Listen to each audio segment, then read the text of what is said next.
Vincent Cassel s'est révélé aux yeux de tous en 1995. Dans le choc cinématographique inoubliable que t'est La haine de Mathieu Kassovitz, la performance marquante du fils du cinéaste Jean-Pierre Cassel avait été récompensée par une nomination pour le César du meilleur espoir masculin et le César du meilleur acteur. Mais avant cette reconnaissance, qui lancera sa carrière au cinéma et fera de lui une star internationale, son petit frère, plus jeune de 3 ans, était plus célèbre que lui. En effet, sous l'alias Rockin' Squat, Mathias Cassel avait lui déjà bien avancé dans son parcours et faisait partie des pionniers d'un courant musical aujourd'hui incontournable, le rap. Car si le rap français est aujourd'hui le genre musical le plus écouté dans l'Hexagone, ses débuts dans le pays des Lumières furent pour le moins poussifs. Il a fallu que des artistes réussissent à imposer cette musique et toute la culture qui l'englobe, bien qu'elle soit parfois catégorisée et incomprise. Mathias Cassel faisait partie de ces précurseurs. Adolescent, il débute en tant que tadgeur et baigne dans le milieu underground. Son enfance aisée, grâce à la carrière de réalisateur de son père, lui permet de grandir aux États-Unis où il peut s'imprégner de la culture naissante qu'ouest le hip-hop. De retour en France, il fonde en 1985 un groupe qui va devenir mythique pour l'histoire du rap français, Assassin. D'abord en duo avec Solo, il est rapidement rejoint par DJ Clyde et Dr L.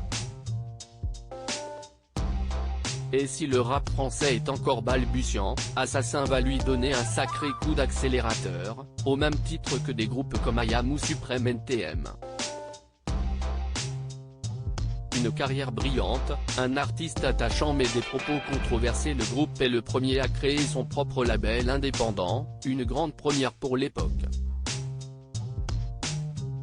Les 3 premiers albums du collectif, Le futur que nous réserve-t-il ?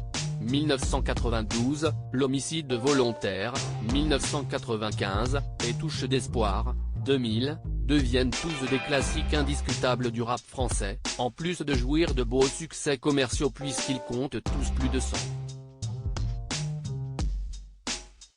000 ventes.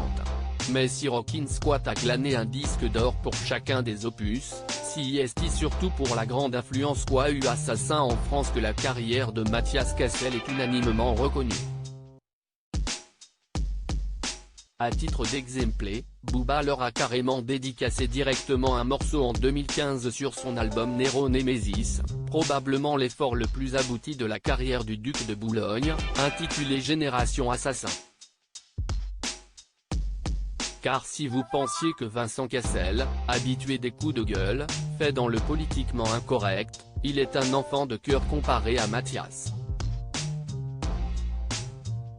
Assassin a toujours fait de son rap anti-système une arme politique et saine et servi pour dénoncer certaines tendances ou soutenir d'autres causes, mais il y a parfois eu des dérives. Au cours des années 2000, la carrière du groupe périclite. Le label ferme et Rockin' Squat se lance en solo. Malheureusement, la politique laisse parfois place à des théories du complot fumeuses.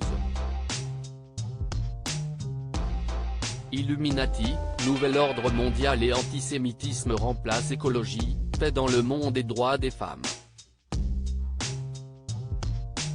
S'il continue toujours la musique, avec des références plus ou moins bien senties, Rockin' Squat n'est plus le rappeur avant-gardiste qu'il a été. Le temps est passé par là et l'artiste n'a pas su s'adapter aux évolutions de son courant musical. Mais son palmarès historique est toujours intact et son importance dans l'histoire du rap français restera éternelle. Si Vincent a pris la lumière, Mathias préfère lui rester dans l'ombre. Et si est sûrement mieux comme ça.